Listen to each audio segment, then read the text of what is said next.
"You'll be in row 15, right next to the service corridor," the coordinator murmured, barely meeting my eyes as she gestured toward the farthest, dimmest corner of the hall, and my daughter-in-law, Estelle, offered a smile so thin it could have sliced glass. "It's better this way, Ophelia. The cameras won't catch the less photogenic areas of the crowd," she added, pretending it was kindness and not a warning. My son, Alden, stood beside her with his hands clasped like a reprimanded schoolboy, his eyes glued to the floor, not a flicker of protest crossing his face. 43 years of raising him alone, 31 years since his father died in that steel mill accident, and still he let silence defend him. I glanced down at my hands, the knuckles stiff from years of grading essays and shelving library books, and the glass of sparkling water trembled between my fingers. Even the flute felt like it belonged to someone wealthier, prettier, more welcome. I'd worn my best dress, a deep burgundy gown with a collar I'd hand-stitched myself, but in the ocean of shimmering designer labels and imported fabrics, I felt like a misplaced stain, something the staff might whisk away before the guests noticed. And they did notice. A pair of women in iridescent shawls whispered behind manicured hands as I approached my assigned row, and I heard one murmur, "Is that Alden's mother? The one who still lives in that tiny house on Grafton?" The other gave a small, amused huff. "He married well, thank heavens." I didn't respond. I didn't flinch. I simply walked past rows of polished shoes and sculpted hair toward the cold metal chair placed between a stack of folded linens and a rolling cart of champagne flutes. The humiliation was sharp but not unfamiliar. Loneliness teaches you how to bleed quietly. But just as I lowered myself into the last seat, the seat reserved for someone the family hoped no one would see, the chair beside me slid back with a soft scrape. A man lowered himself into it with elegant ease, his suit midnight dark, his posture calm, his presence commanding in a way that pulled the air toward him. A whiff of amber and cedar drifted from his coat. I stiffened, assuming he'd sat by mistake or was one of the servers. Then he placed his hand lightly over mine, steadying it as if we'd done this 1,000 times. "Let's pretend we came together," he whispered, voice low, warm, undeniably familiar. I turned, and the world rushed out of me. Silver hair swept back from a strong brow, finely lined features carved by time, and eyes the color of deep winter rivers. Eyes I had memorized when I was 19. "Cassian," I breathed, my voice scraped raw by disbelief, my first love, the man I had lost to distance, pride, and a single terrible winter. He gave a small, knowing smile. "Hello, Ophelia." My heart hammered like I was a girl again, clutching wildflowers on a hillside. Around us, whispers shifted. The women who had mocked me earlier straightened. A man in a navy suit paused mid-stride, squinting as though trying to place Cassian's face. A ripple of curiosity spread through the crowd, then something sharper, concern, perhaps even intimidation. Up front, Alden finally glanced back. When he saw me seated beside Cassian Vale, the Cassian Vale, if rumors and magazine covers from years ago were to be believed, the color drained from his face as if someone had pulled a plug. Estelle followed his gaze.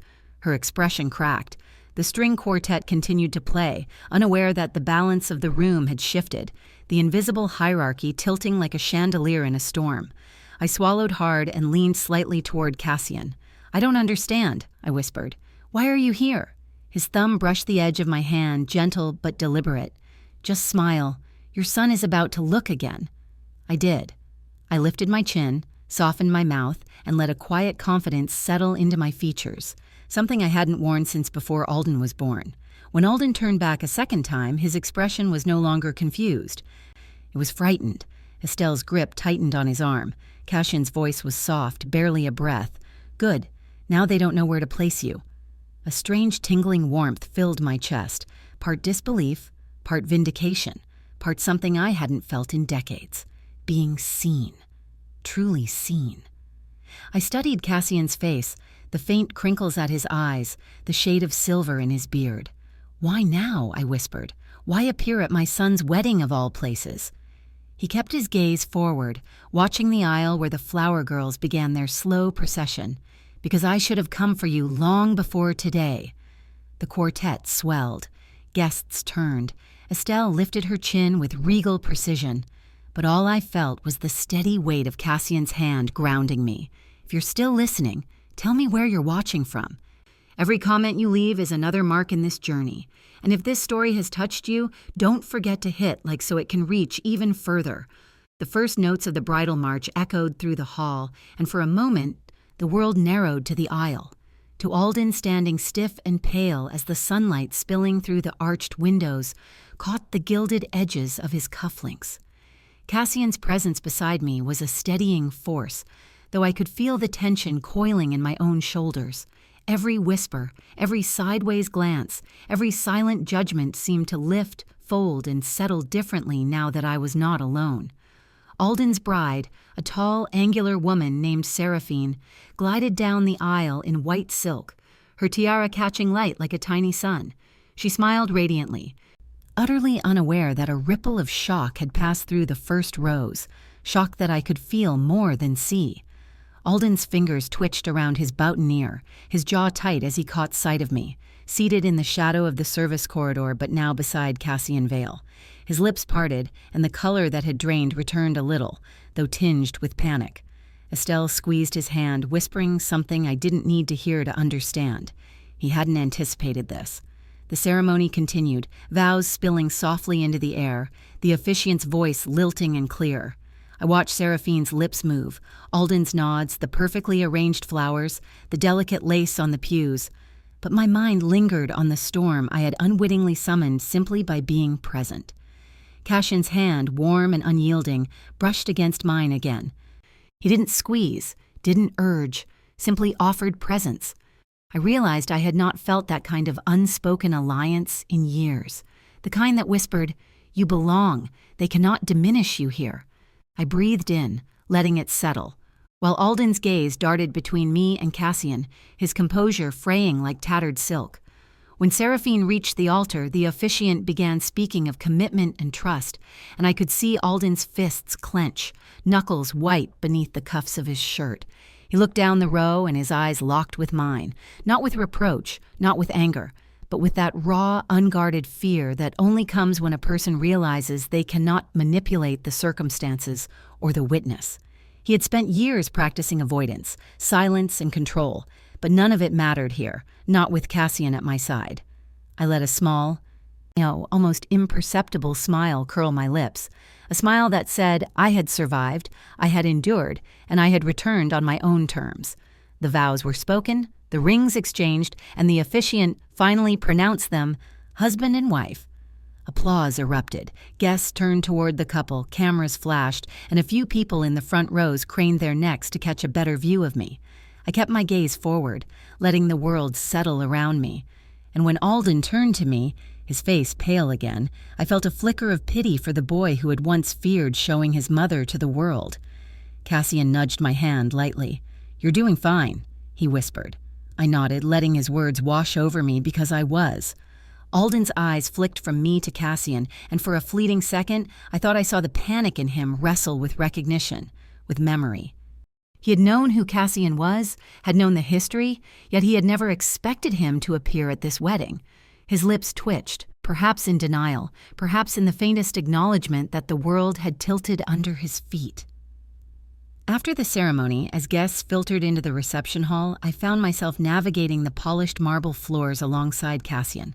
Servers in crisp black and white uniforms flitted by with trays of champagne, and the chandeliers glinted overhead. Estelle approached, her heels clicking sharply, her posture rigid as if carved from stone. She stopped a respectful distance from me, lips tight. "Ophelia," she began, voice forced into sweetness. "What a surprise!" I offered her a faint nod, the smallest gesture of acknowledgement, no warmth necessary. Alden lingered behind her, hands twitching at his sides, his eyes tracing every movement between us.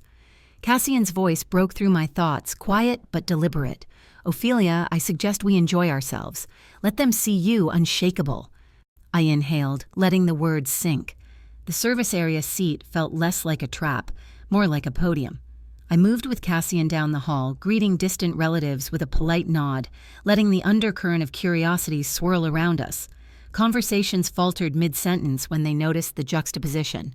Me, small in stature, yet towering in dignity. Cassian, composed, his presence amplifying my own. Alden's face went from pale to an ashen gray, the panic now tangible. I allowed myself a small, private satisfaction, the type that isn't cruel but firmly just.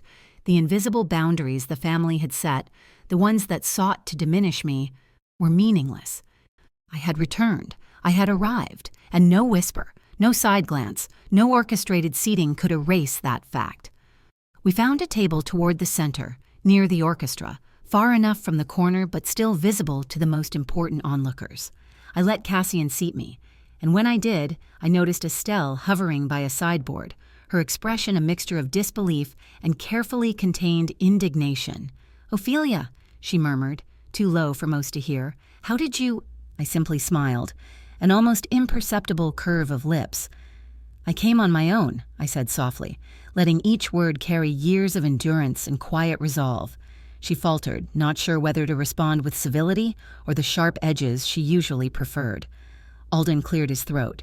"Mom—" His voice was tight, strained. I didn't look at him. I allowed the soft music to fill the silence. Cassian rested a hand lightly over mine, and I could feel his eyes scanning the room, protective yet unobtrusive.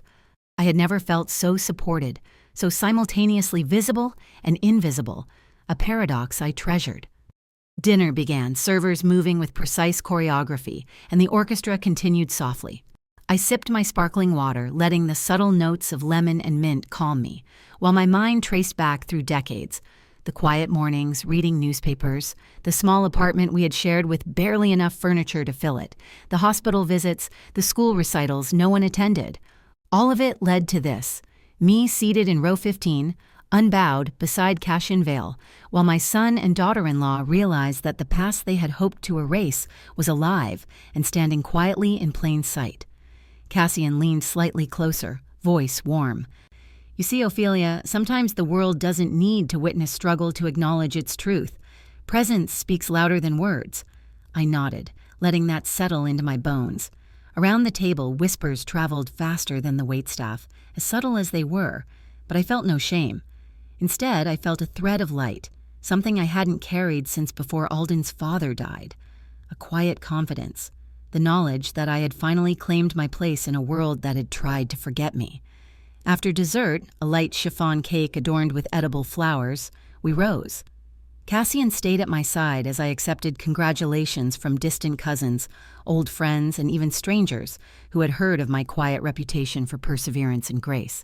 Alden lingered, silent, torn between familial loyalty and the raw discomfort of seeing the woman he had once tried to minimize stand fully formed, fully acknowledged, fully dignified. That night, when the band began a slow waltz, Cassian extended his hand. I placed mine within his, the warmth steady, grounding, familiar.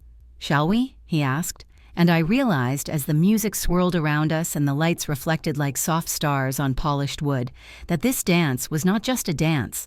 It was a reclamation, a quiet victory, a message I would not be diminished again. And Alden, for the first time that evening, understood that the world could shift in a single heartbeat, and some presences could not be ignored. The night held us both in a calm, strange celebration of resilience. The evening deepened, the chandeliers casting a warm glow across the polished floor as guests began to loosen their formal stiffness and mingle more freely. Cassian and I remained near the edge of the dance floor, the music wrapping around us like a soft cloak. I could feel Alden's gaze tracking our every movement, the tension in his posture barely disguised beneath polite smiles and occasional nods to passing relatives. He did not approach, though I sensed he wanted to. Perhaps he feared what words might escape his lips if he did. Seraphine, radiant and seemingly untroubled, laughed at something a cousin said, completely unaware of the storm that had quietly arrived with my presence. I traced the outline of her tiara with my eyes, noting how carefully she had arranged every detail to command attention, as if asserting control in the one sphere she could claim, the wedding day. But even her brilliance could not overshadow the quiet magnetism that Cassian exuded. It was subtle, refined, almost imperceptible to anyone who hadn't spent years studying presence as a language. I realized then that this wedding had unintentionally become a stage, and we were the unexpected protagonists. Dinner plates had been cleared, glasses refilled, and the soft chatter of conversations blurred into a hum around us. I sipped my wine cautiously, letting it touch my lips before swallowing, savoring the moment of calm. Guests passed, some daring a glance in our direction, others whispering hurriedly and stepping away when they sensed their curiosity had been noticed. Alden's sister Maribel appeared beside him, her hand lightly pressing against his arm as if to ground him. Her expression mirrored his discomfort, though hers was tempered with the practiced mask of family loyalty. "Alden, perhaps you should speak with her," she suggested softly, yet there was a hesitation in her tone, a subtle acknowledgement that neither of them knew how to navigate the current reality. I overheard, but I said nothing. Words had not served us well in the past. Silence, carefully curated, often spoke louder. Cassian's hand brushed mine again, a silent reminder that I was not alone, that I had a choice in this moment. And for the first time in decades, I felt fully in control of that choice. A young cousin approached, her eyes wide as she studied me, and for a fleeting second I glimpsed recognition and uncertainty in her gaze. "Mrs. Thayer?" she asked, voice trembling slightly. I nodded, faintly amused at her hesitation. "Yes," I said softly. "And you are?" She swallowed nervously. "Lydia, I heard about you."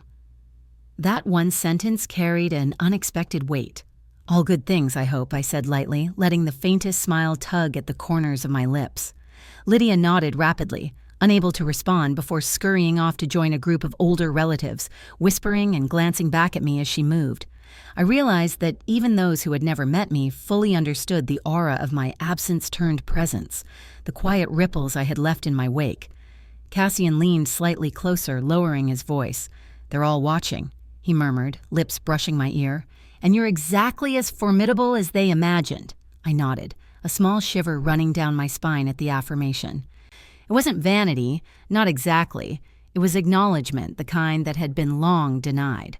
Across the room, Alden had excused himself from Seraphine's side and approached slowly, his face pale, his expression a blend of hesitation and raw emotion. The movement drew a few eyes, subtly shifting the focus of attention back to the mother he had tried to minimize and the man who now stood beside her. He stopped a respectful distance away, hands clasped nervously in front of him. "Mom!" His voice was tight, brittle. I looked at him deliberately, but I did not rise. I allowed him to take in the years etched into my face, the resilience in my posture, the quiet determination that had carried me here. "Alden," I said finally, my voice steady, "you've grown." That simple phrase was layered, a gentle acknowledgement of his life, yet also a reminder of the journey that had brought me here. He swallowed, and for a long moment, words failed him. I could see it in his eyes, the panic, the recognition, the understanding that this presence, my presence, was something he could not manage or control. He nodded slowly, as if the weight of the past was finally pressing upon him with a clarity he had never anticipated. I let him stand there a moment longer before I turned to Cassian, who offered a slight bow of his head, a silent acknowledgement that the field had been leveled. Music shifted then, a lively waltz, and the first couples took to the floor. I followed Cassian when he extended his hand again, the contact deliberate and grounding. Our movements were fluid, precise, a dance refined through years of understanding and trust. Guests glanced in our direction, some in admiration, others in quiet jealousy, and still others in open curiosity. The room seemed to pulse around us, the energy both intoxicating and revealing. I noticed Maribel's eyes narrowing ever so slightly, a subtle tightening of the jaw that spoke volumes. Alden's face remained pale, but there was a spark of something deeper, a recognition that he had underestimated both the passage of time and the strength I had cultivated in the years he had tried to ignore me. Cassian guided me through the steps, his presence both protective and liberating. I realized that the world could shift beneath one's feet and yet remain steady at the same time when you had someone who understood not only your strengths, but your scars. Around us, the orchestra swelled, strings and woodwinds weaving a melody that seemed to carry both triumph and reconciliation. I let myself be carried, even as my eyes scanned the tables, noting the faces, friends, distant relatives, and strangers alike, who watched, some with awe, some with envy, and some with subtle regret. Alden lingered near the edge of the dance floor, unwilling to interrupt but unable to leave. He watched as I spun, as Cassian held me with gentle authority, and I sensed the realization dawning that the years of avoidance, of subtle diminishment, of whispered doubts, had no bearing in this room tonight. I let the moment settle. It was not a confrontation, not a declaration of victory, merely an assertion of presence and dignity, the kind that cannot be revoked or diminished. As the music slowed to a gentle cadence, I felt Cassian's hand tighten briefly around mine, an acknowledgement of shared strength. I nodded slightly, silently affirming the understanding that had long been unspoken. Guests clapped, some joining in for the next dance, and I allowed myself to drift toward the refreshments, where laughter and conversation filled the air like a soft wind. Alden trailed a step behind, hesitant, unsure, and yet tethered by invisible threads of recognition and responsibility. He had no words, and I did not offer any. That silence carried everything: acknowledgement, understanding, and the quiet power of a mother's return after years of absence. By the time dessert was served, I had allowed myself to sink into the rhythm of the evening, the conversations, the occasional glance toward Alden, and the steady, reassuring presence of Cassian. Each smile, each nod, each whispered greeting added to the tapestry of a night that had begun with trepidation but was now unfolding into subtle triumph. And through it all I could feel the eyes, the whispers, the undercurrent of curiosity and surprise that my son and his new wife had never anticipated. It was not revenge, it was presence. Presence, carefully measured and undeniable, the kind that alters a room without uttering a single word. As the band prepared for a slower number, I felt Cassian nudge me lightly. "They're watching still," he murmured, "but now they see you entirely, not the shadow they tried to cast." I smiled faintly, letting the acknowledgement settle. In that moment, I knew that everything that had brought me here, the endurance, the quiet suffering, the years of careful strategy and unspoken patience, had culminated in this single, unassailable fact. I was seen, fully, unmistakably, and on my own terms. The orchestra swelled one final time. The lights softened, and I allowed the warmth of accomplishment, of reclamation, and of quiet power to wash over me, a tide that had been long in coming. The night stretched on with a certain deliberate grace, as if the universe itself had slowed to accommodate the subtle dramas playing out beneath the chandeliers. Guests drifted between tables and dance floors, their laughter weaving a fragile web of conviviality that occasionally frayed when eyes fell on me. I remained seated near the service area, as planned, my posture careful but relaxed, letting Cassian's presence beside me provide both comfort and a quiet assertion of authority. Alden had returned to his seat, his face still pale but now tinged with the ghost of self-reproach, the kind that comes when one realizes they have underestimated the weight of history and the power of the absent made manifest. He kept stealing glances toward us, and each time our eyes met, a flinch of recognition passed between us, unspoken but electric. The first course was served, a delicate arrangement of seared scallops and microgreens, and the hum of polite conversation swelled as servers moved with practiced elegance. I picked at the edge of my salad, deliberately slow, savoring the anticipation rather than the food itself. Cassian leaned close, murmuring low enough that only I could hear. "Watch him. He doesn't know how to navigate this." Every glance, every hesitated step, it's all an admission, I smiled faintly. That acknowledgement, the subtle thrill of being underestimated, had never lost its appeal, and tonight it was multiplied by decades of patient preparation. Across the table, Seraphine caught my eye fleetingly, her smile tight, polished, and brittle. She had mastered the art of social armor, but her carefully constructed facade faltered for the briefest of moments, betraying a hint of unease. She could not know the full story, of course, nor should she. The night was mine to navigate, and she was merely a peripheral force in the greater current. Alden leaned toward his bride, whispering something inaudible, his hands tightening around the fork he had picked up only to set down again. The contrast between him and the confident, composed presence beside me was stark. I caught the glance Cassian sent me, a nod that conveyed both approval and amusement. "You've mastered the room without a single proclamation," he said softly. I allowed myself a faint smile in reply. The music shifted once more, a gentle piano solo that signaled a pause in the formal dancing. Guests lingered at tables, some drawn to the quiet elegance of the moment, others whispering surreptitiously as if afraid the wrong words might drift into ears too close. I realized then that my presence had become the gravitational center of attention, not in a confrontational way, but with a subtle inevitability. It was impossible to ignore. Alden's attempts at composure faltered further as he saw a distant cousin, one who had known me during a time long before his own memories had begun to solidify. The cousin offered a brief, respectful nod and then lingered, unable to resist glancing at me again. Recognition, acknowledgement, whispers, it all swirled into a mosaic that Alden was helpless to control.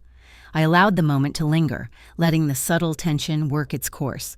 The servers began passing trays of miniature desserts, delicate tarts and chocolates that gleamed under the soft lighting. I selected one without haste, letting the ritual of dessert consumption anchor me in the scene. Cassian followed suit, his choice deliberate and precise, as though he too understood the importance of measured action. Alden's gaze never left us, and I could sense him struggling with a mix of admiration, fear, and guilt.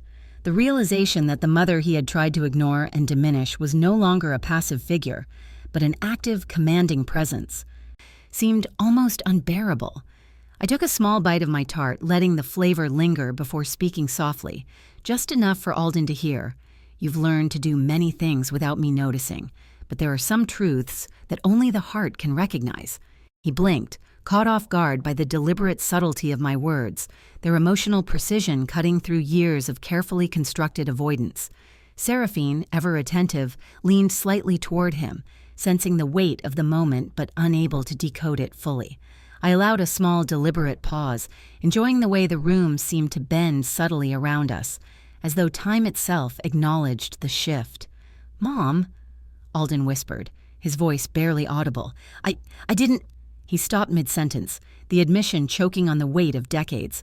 I let him stop, for words were often overrated when presence could speak louder than the most eloquent confessions. Cassian shifted subtly, a protective gesture that also emphasized the shared understanding between us. I nodded at him, silently conveying gratitude and recognition. The orchestra began a lively string number, signaling a return to dancing. Guests resumed their positions, some eager to participate, others content to observe the unfolding drama from a respectful distance. I rose slowly, allowing the movement to draw attention without overtly commanding it. Cassian extended his hand, and we moved as one toward the floor, our steps measured, deliberate, refined. The eyes that followed were varied: admiration, curiosity, envy, and the occasional flicker of discomfort. It was intoxicating not for the vanity of attention, but for the quiet assertion of reclaimed agency. Alden remained seated, caught between the desire to engage and the realization that the space we now occupied was his, to navigate with caution. I allowed the music to guide me, each step a careful articulation of strength, elegance, and control. We spun, dipped, and moved in unison, an unspoken narrative that contrasted sharply with the tentative gestures of newlywed couple nearby. Seraphine watched, her expression flickering between fascination and unease, understanding perhaps for the first time that control had shifted, even if subtly, in the room.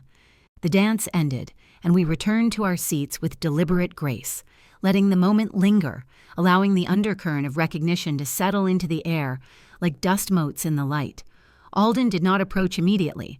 Instead, he remained seated, grappling with a mix of emotions too complex to articulate. I leaned slightly toward him, just enough to be noticed, my gaze steady and unwavering. "You'll find your words when you're ready," I said softly, "but they will never be necessary for what you now know." He swallowed hard, the weight of that acknowledgement pressing against him in a way he had never experienced before. Around us, guests resumed conversations, laughter, and light-hearted commentary, but beneath it all, the current of awareness ran strong, unshakable. Cassian's hand brushed mine again, a grounding reminder that I was no longer alone in asserting presence, in reclaiming the narrative that had long been denied. The evening continued, a tapestry of careful interactions, subtle revelations, and the unspoken power of a mother's return. Each glance, each smile, each measured movement contributed to a story being told without overt confrontation, a story that left Alden and Seraphine alike struggling to understand the full scope of influence and resilience that had arrived quietly, yet undeniably.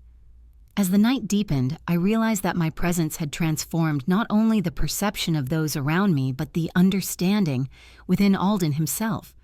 This subtle shift, imperceptible to most, was a quiet victory, a reclamation not of revenge, but of rightful acknowledgement, the kind that reverberates long after the room has emptied and the music has faded. And through it all, Cassian remained beside me, a steady, reassuring presence that both magnified and protected the careful equilibrium we had cultivated. Every interaction, every glance, every subtle acknowledgement reinforced the truth that had taken decades to achieve, that some presences, once absent, could return not with chaos, but with a quiet inevitability, commanding attention and respect without uttering a single, forceful word. The evening carried on, the rhythm of conversation and clinking glasses forming a kind of measured heartbeat that pulsed through the grand hall.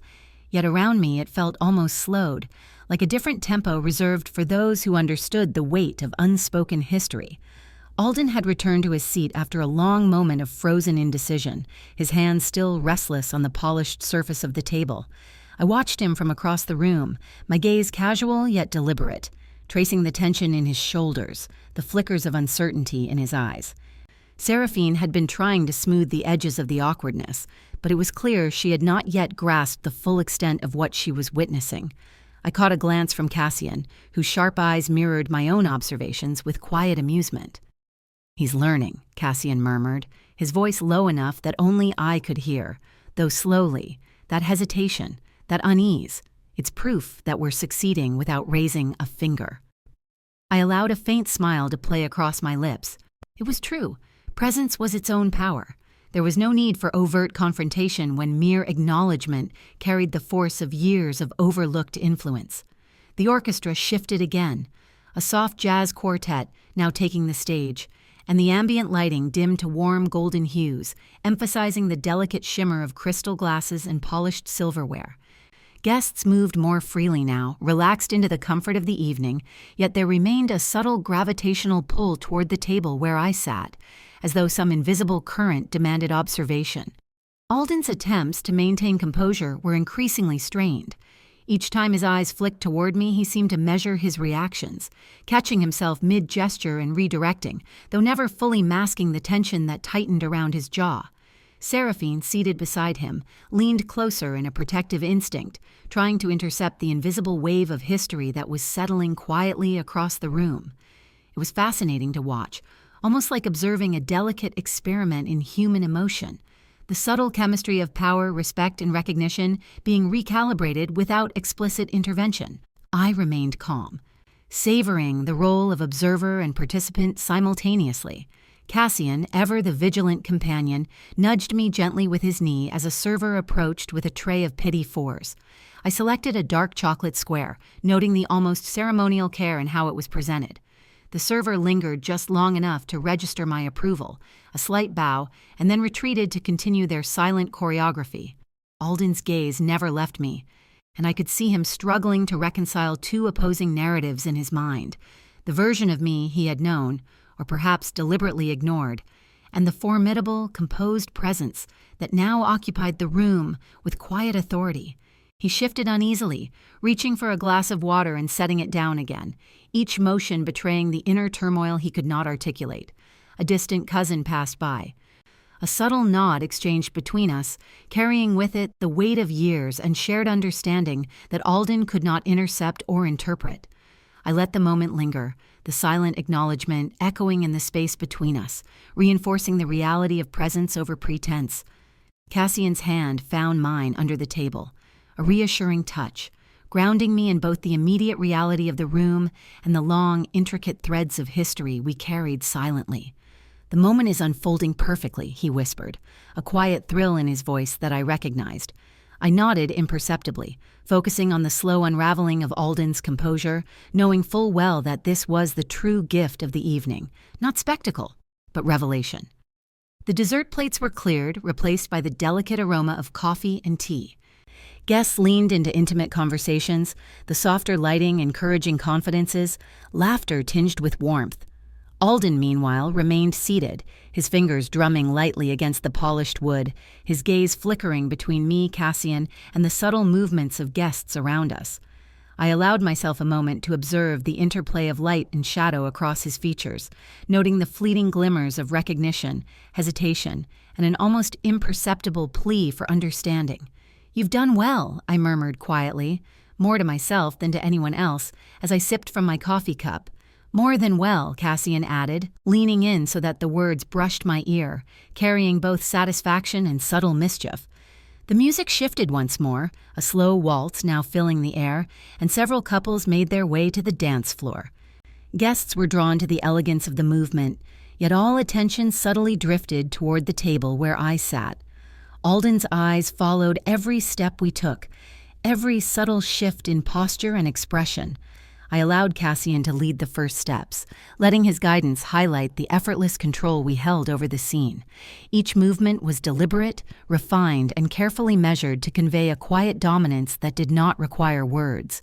Seraphine watched with a mixture of fascination and unease, her hands clasped in her lap as though bracing herself against some invisible force she could not fully comprehend.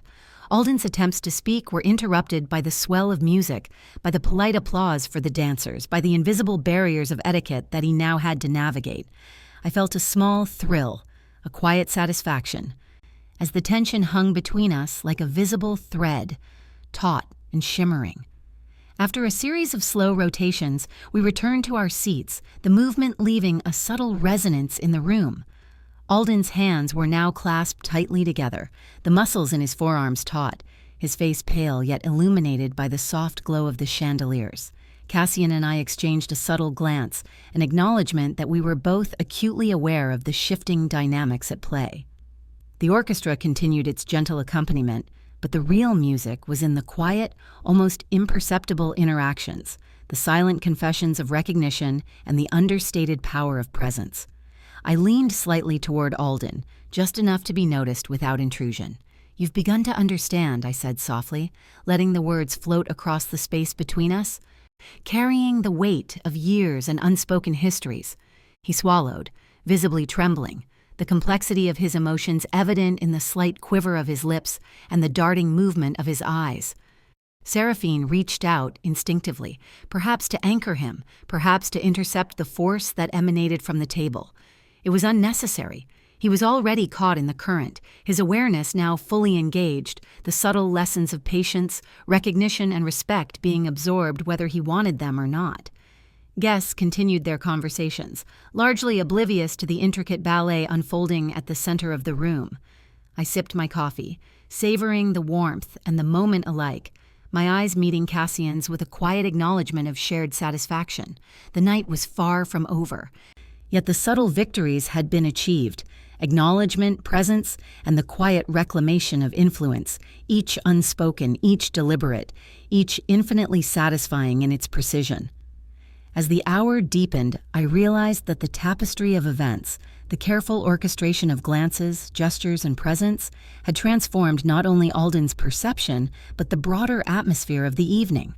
A subtle shift had occurred, almost imperceptible to most, yet undeniable to those attuned to the currents of human emotion and long-forgotten bonds.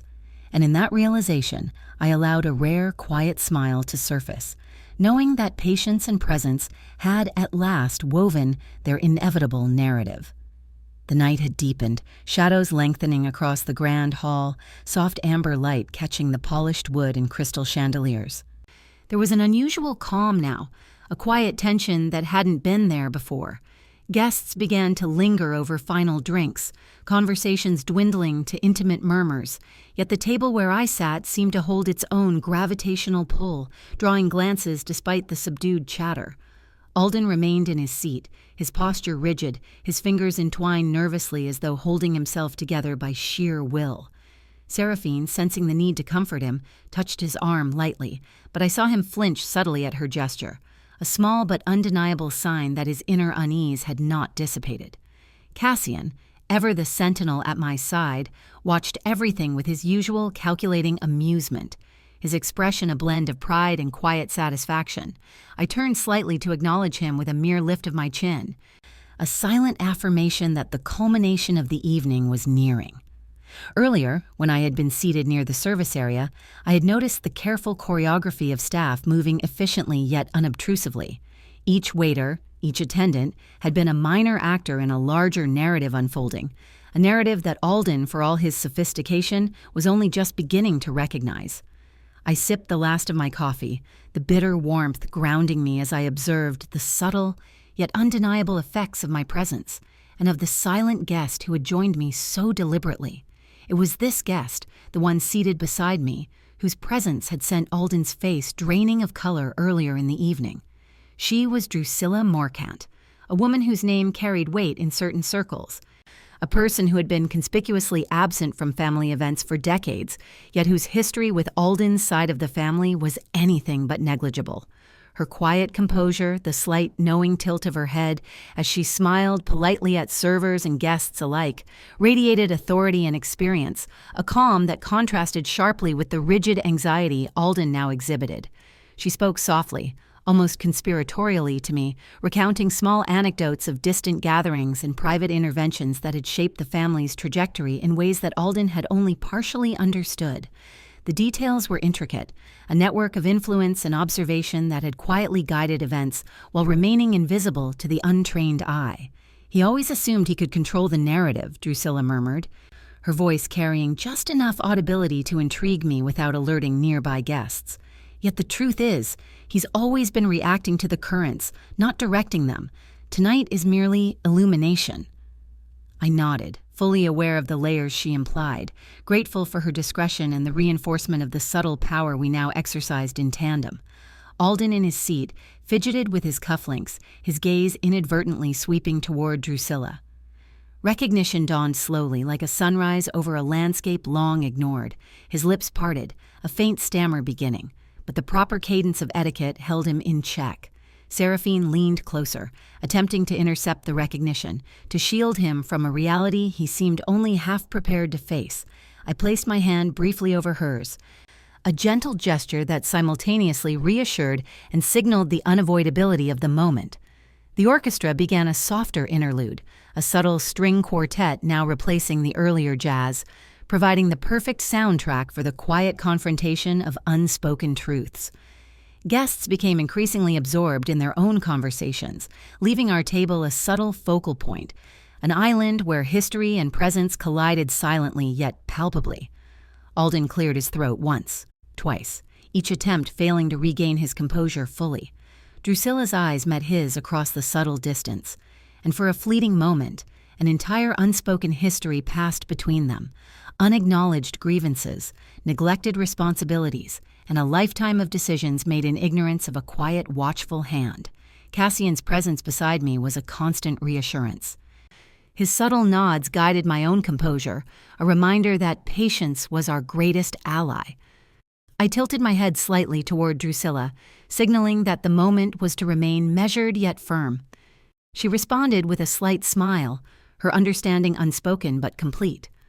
Alden's attempts at conversation faltered. Each phrase seemed inadequate, each gesture too slow. Seraphine's protective instincts became almost comical in their intensity, yet she could not alter the gravitational pull of recognition and accountability that Drusilla's presence demanded. As the final courses were served, I allowed the conversation to drift toward general pleasantries, careful to maintain the balance between engagement and controlled distance. Drusilla recounted a minor anecdote from her travels, her subtle wit drawing polite laughter from surrounding guests while keeping Alden acutely aware of her intellect and authority. He shifted in his seat, glancing between me, Drusilla, and the softly smiling faces of other relatives who had long been spectators to his assumptions of control. Every nuance, every subtle movement reinforced the narrative that had quietly unfolded. Presence mattered more than power, patience more than impulse, recognition more than denial. Cassian lightly tapped my hand, a subtle encouragement to continue guiding the evening without interference, letting events reach their natural resolution. I watched Alden finally exhale, a long, tentative release, as the reality of the evening settled upon him. There was no dramatic confrontation, no loud accusations, yet the shift was undeniable. He'd been gently unseated from his long-held assumptions, nudged into awareness by the presence of someone he could not ignore, someone whose quiet authority eclipsed the theatrics of the celebration itself. Drusilla and I exchanged one final glance, a mutual acknowledgement of the precision with which the evening had unfolded. She inclined her head politely, her expression serene yet satisfied, as though decades of observation had culminated in this single, quiet triumph. Alden's lips trembled slightly as he attempted words that would convey gratitude, apology, or acknowledgement, yet no single phrasing could encompass the layers of understanding now dawning. Seraphine's hand remained lightly on his arm, her attempt at comfort mingled with curiosity, watching as he navigated the unfamiliar terrain of humility, recognition, and subtle accountability. The last notes of the quartet faded into silence, leaving only the soft hum of contented murmurs and the clinking of glassware. Guests began to rise, signaling the approaching end of the evening, yet the table where I had sat remained a quiet epicenter of reflection, memory, and silent revelation. I stood, signaling to Cassian, and Drusilla rose as well, her presence still commanding quiet attention even in the subtle act of moving toward the exit. Alden finally found his voice, a hesitant but sincere attempt to address the truths he had long ignored.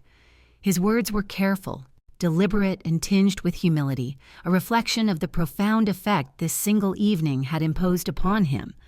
Seraphine offered a small smile of relief, sensing the finality of the transformation, while I acknowledged Alden with a brief, measured nod, a silent signal that recognition had been received, the lesson absorbed.